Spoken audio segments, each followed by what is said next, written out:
Hey everybody, it's Sharmel. Welcome back to my channel. Welcome back to another becoming video. So if this is your first time here or you're not caught up with my becoming series, essentially it is an elevated version of my transparency talk videos. We're still being transparent, but essentially this is just me documenting my journey of becoming the best version of myself while also offering tools that may help you become the best version of you. And so for today's video, we are going to be talking about 7 lifestyle changes that help elevate my life. So let's get right into it. As the sun shines on all of my glory, my flaws don't look so bad at all. What was I so afraid of?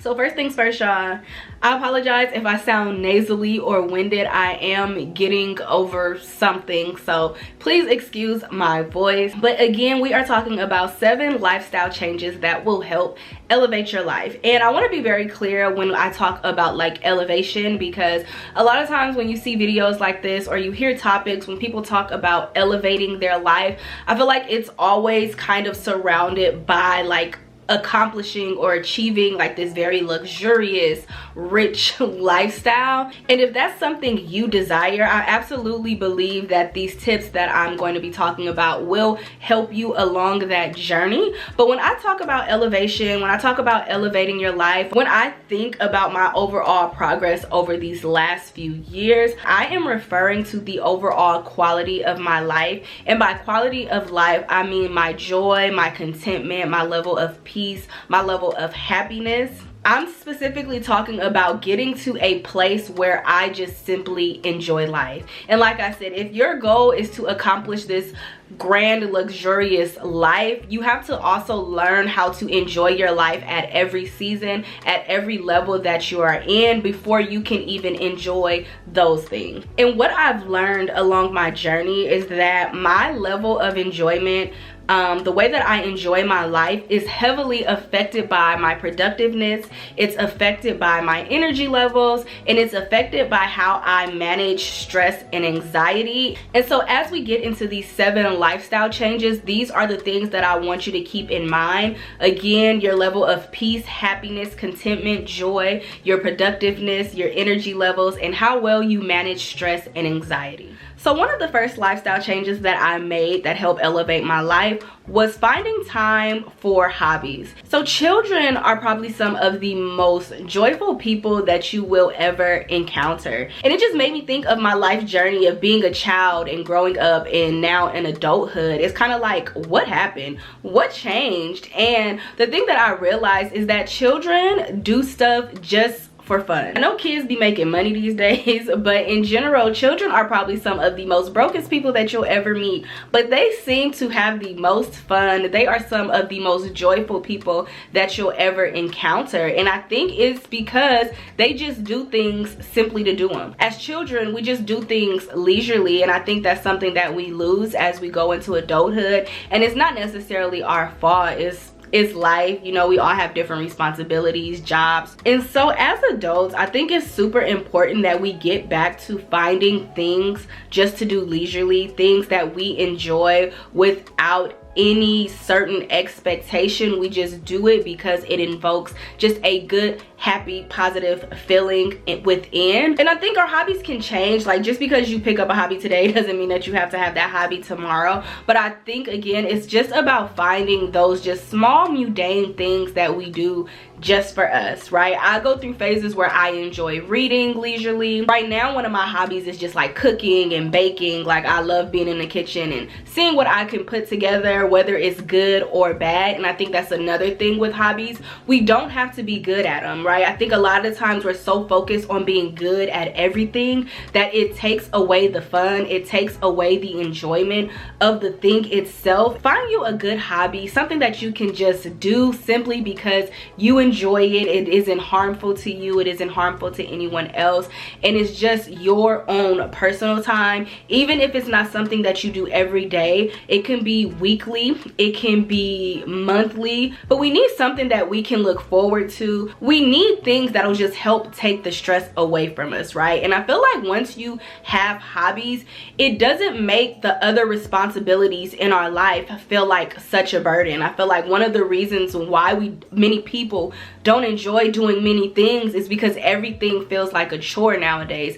Everything feels like a job. But I feel like once you have something in your life, an area in your life that you can indulge in guilt-free, have fun, you have zero expectations of that thing. Once you have that space to release, it's easier to deal with the responsibilities of life because you know you have something to look forward to that doesn't put that pressure on you. So yes, my first lifestyle change was implementing and prioritizing hobbies in my life.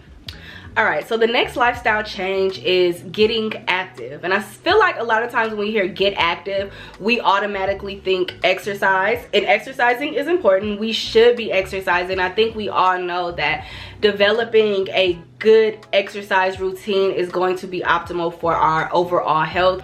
But one thing that I've noticed in my life is that a lot of the times when I'm feeling very stagnant, say in the pursuit of my goals or projects or anything that I'm working on, when I'm feeling really stagnant, when I feel like I'm not progressing, oftentimes it is reflected in my physical mobility. And this is something that I've had to be really intentional about since the pandemic. During the pandemic, I transitioned to remote working. I haven't worked in an office since 2020, since the beginning of the pandemic, you guys. So it's been 4 years since I've been in the office. Beforehand, you know, because it was required for me to get up every day, get out the house, go to work, by default, you're already kind of active. But transitioning to remote work and now transitioning to content creation where, you know, I create my schedule, I create my time, it is very easy to get really settled in and lazy and comfortable in not doing anything. And like I said, a lot of the times when I'm struggling on pursuing things, I see it in my overall day-to-day activities. I'm not very active, whether it's around the house or just getting out the house. A lot of the times when I'm not feeling the most motivated, it shows up in my body language. In general, when we're active, when we're moving our body, it increases the blood flow and circulation in our body. And I feel like that is also going to affect our energy levels. So it's like if you feel like you don't have the energy to do anything, and if you're just laying around and sitting around, a lot of the times you're just aiding in your unmotivation. So part of getting unmotivated is moving your body. Again, it doesn't have to be in the most extreme sense, but one of the bad habits that I picked up during the pandemic is using, you know, the different apps. So like whether it's a food service app, doing Instacart. I used to put in an Instacart order so fast and have them come drop my groceries off. As convenient as it is to have somebody go in the grocery store and get my groceries and drop them off at my house, if I have the time to do it, get up, drive to the store, walk around the grocery store. Like actually getting out and just doing things is just great for your mental health. If you have the options to take stairs instead of an elevator, like if I'm out and about, I'll intentionally park far away just so that I can walk and get some steps in. Sometimes just walking down and going to check my mailbox, taking a little stroll around my apartment complex, do things like that. Find ways to just do something. Sometimes you'll be surprised how the littlest things affect your overall experience. All right, so the next lifestyle change is kind of like a no-brainer, but I had to definitely change my perspective around it. And so the next lifestyle change that has helped with my elevation has been nutrition. And again, similar to exercise, we all know that maintaining a healthy diet is going to be essential in our overall health. We all know that. And so as someone who has dealt with their weight fluctuating literally since I was a little girl, my whole life my weight has been up and down. I have moments where my weight is up, I have moments where I'm really small, and I would definitely consider myself like a yo-yo dieter. And a lot of the times when I thought about nutrition, when I thought about health, I always thought about it from a restrictive mindset. So a lot of the times when I'm trying to like lose weight or something, immediately like I cut all of these food groups out, I don't eat these things, and it works. But when I stopped doing that, obviously I would gain the weight back. And so one of the things when it comes to nutrition, again, nutrition will also affect our energy levels. It affects our anxiety, head fog, all of those things. So within these like last 6 months to a year, one of the things that I've been working on as it relates to like my nutrition and my health is not necessarily like completely cutting out certain food groups or certain things. Like ideally, I would like to get to a place where I don't eat so much of like junk food or processed food. However, I've been working on consuming more of the good things that I need. I'ma still have that cookie, but I may add an extra serving of vegetables on my plate. You know, I still eat some processed foods, but I also enjoy finding new like raw or plant-based foods as well, and just kind of finding the balance between the two. And I'm not gonna sit here and say like it's making me drop weight fast, but I do feel like though it just helps me not be so stressed out about food, which is another video for another day. So understanding nutrition and changing my perspective when it comes to nutrition has been essential. Also, another thing that I've been doing, I've talked about this before I think in some of my vlogs, but I have been working with an herbalist, and so now I have certain herbs that kind of help and aid in my overall nutrition, but they also help with just my overall wellness and anxiety and things like that. And I'm not trying to tell you guys to like find an herbalist or go on a certain diet, plant-based. That's not the goal, but I do think understanding your eating habits, understanding the foods that you're consuming, and creating a plan that works for you is going to be helpful. The next lifestyle change is prioritizing rest and developing a good nighttime routine. And I've done videos on rest before, but rest is so crucial in how we function in our day-to-day lives, and I plan on doing a separate video on how to develop like a proper nighttime routine, because rest is more than just getting like X amount of hours of sleep a day. There was a time where I was getting the recommended 7 to 8 hours a day, but every morning I would wake up, I would still be tired, I would still feel unmotivated, I would just feel I was very fatigued. I didn't have the energy to do things even though I was getting the proper amount of rest. And so when we talk about rest, it's really about like quality sleep, quality rest, because when we rest, that is when our body is restoring itself, it's replenishing itself with all the different things that it needs. And so yes, make sure y'all sleeping at night, okay? During the pandemic as well, I also developed like really bad anxiety.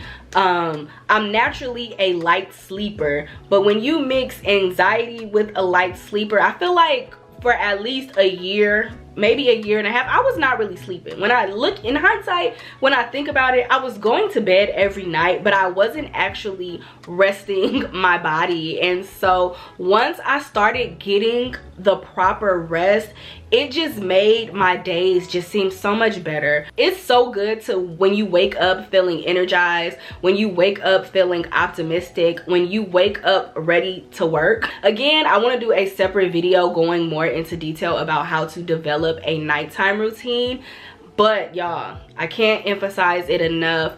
Learn how to rest. Outside of just sleeping and going to bed at night, rest is also just saying no, not overloading your palate with things to do, not overloading your schedule, learning how to say no to people, knowing how to sit things out sometimes, because I also went through phases in my life where I felt like if anybody said like, hey, let's go do this, then it's like, okay, I'm ready, I want to come do it. You know, learning how to deal with FOMO, the fear of missing out, and learning how to just sit down sometimes. So yes, y'all, prioritizing rest is also going to be key in elevating and growing and learning how to enjoy your life. All right, so the fifth lifestyle change that I have been making, this is something that I'm currently still working on, but it is cutting back on alcohol consumption.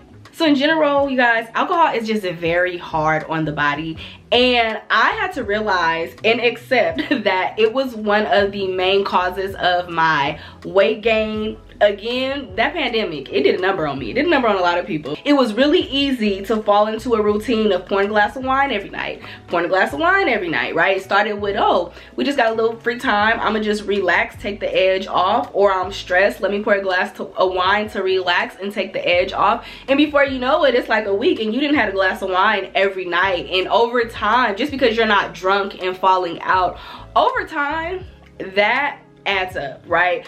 Alcohol in general is empty calories. So if you're consuming a bunch of empty calories, then yeah, you're going to see it show up on your body. And one of my goals, especially for this new year, is to cut back on my alcohol consumption. Yeah, like I said, alcohol is just very hard on the body. It dehydrates your bodies. In general, like the wintertime, I always deal with like winter blues really bad. But I will say, since I've been working on cutting back on my alcohol, this is like the first winter in a few years where I haven't felt as lethargic, right? It's really easy to feel lethargic around this time of the year, but I can say that I haven't felt as lethargic. I've still been pretty like upbeat, motivated. So if you don't drink, this one may not be affecting you. But in my previous video, I did talk about like addictions. Essentially, even if you don't struggle with, say, alcohol consumption, I think it's also important that we take note of any like just unhealthy attachments that we have to anything in our lives, right? It could be the smallest of things. It could be something that is not like innately bad, but we ourselves have a unhealthy attachment to it. I do think it's important to just take note of those little things in your lives that may essentially be slowing you down or holding you back. Number 6 is learning to appreciate stillness. And I know I talked about being active earlier in this video. And so when I talk about stillness, I'm not talking about necessarily like not moving your body. I'm not talking about not being active. But what I mean by stillness is that we spend so much of our time, we spend so much of our lives like chasing the next best thing that we never actually spend time enjoying the present. And I feel like within these last 6 months to a year, I feel like God has been taking me through like a real stillness season. I felt like for a minute things were just like moving and grooving, things were changing, things were on the up and up, and all of a sudden everything came to a halt.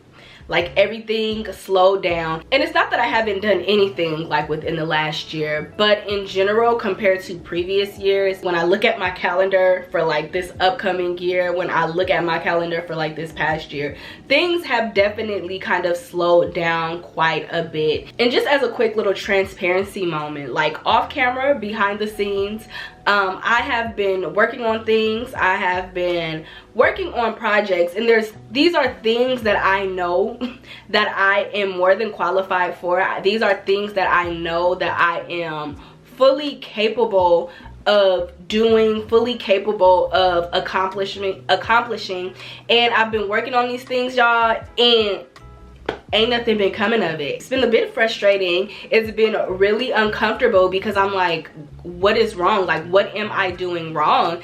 And it was my prayers, God, I'm like, God, what do you want from me? Like, what is next? Like, what missing piece am I missing right now? And this has definitely been like an interesting season for me, but what I am learning is to appreciate the stillness, right? Because again, we spend so much time chasing the next best thing that we don't even appreciate the things that we have in the moment. And so this period, this season that I'm in right now has definitely been teaching me to be more present. It's been teaching me how to be less distracted. It's been teaching me patience. It's been teaching me just gratefulness, gratitude, thankfulness.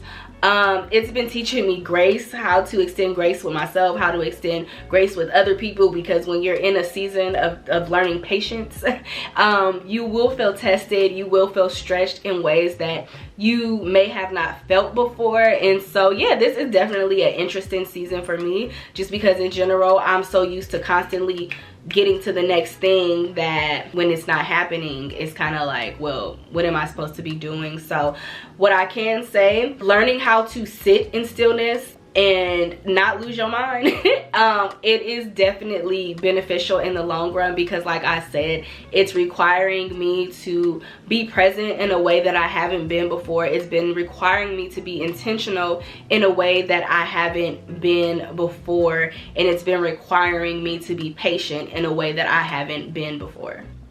And then the last lifestyle change that has elevated my life has been expressing and living out my ideas. So often we hear people say like, oh, I want to do this, or I would do this, but I'm afraid, or I don't have what it takes, or I don't have everything that I need to do it right now. And this was definitely me at one point. I feel like in general, God gives us all different plans and ideas, and I feel like internally we may feel excited about these ideas, but externally we make excuses for not doing them. And it's so important that we start actually acting on these ideas that we have. If God gave you an idea, do it. Like I said in the beginning when I talked about hobbies, you don't even have to be good at it, but you need to actually start releasing and doing these things. And not to get too graphic, but I almost liken it to like constipation, right? Not the prettiest analogy, but think of like constipation. So I don't care how good some food is, right? You can have you a nice steak dinner, you can have you a whole seafood platter, and the food can be good, but if you are backed up, if you are constipated, if you haven't had a proper bowel movement in a while, it doesn't matter how good that food is, you're not going to enjoy it because you're backed up. Your body is uncomfortable, it will make you sick. And it's the same thing with our ideas. You can have a good idea, but if you don't actually put it out in this world, then that's all it is a good idea. And so many of us, we're backed up with good ideas, we're backed up with good plans and good just business ideas. It can be literally anything. So many of us are backed up with these things, and we wonder why we're so uncomfortable. We're wondering why we're never actually full and satisfied. And it's because we haven't released the ideas that God gave us 10 plus years ago. And so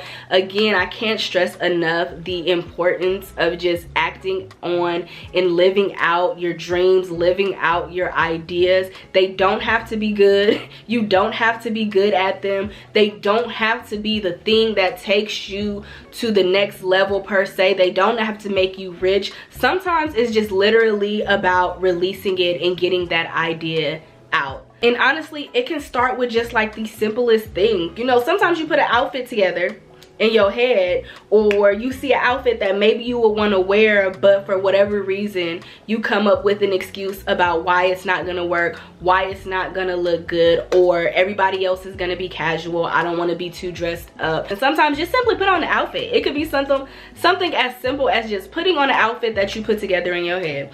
And if you know anything about outfits, sometimes they come out right, sometimes they don't.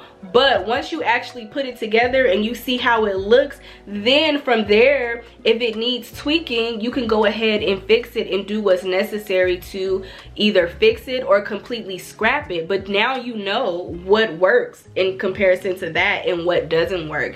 And so again, y'all, we have to start releasing these things. And not only is it beneficial to us, but we have to start getting in the mindset of other people's blessings. They're attached to what we do, right? Nothing that we do is truly for us. Everything that we do is for other people to enjoy or to consume. And likewise, if somebody else is not acting out on their business idea or whatever it is that God has given them, they're delaying my blessing. And as long as I withhold information or ideas that God has given me, I'm withholding other people's blessings. If you have a business plan, if you want to go back to school, if there's like a dream job that you want to do, if you want to write a song, if you want to sing a song, y'all, if you want to make content, whatever it is, if God has planted that idea and gifted you with the tools to get it accomplished, y'all, we got to start actually putting in the work and doing it.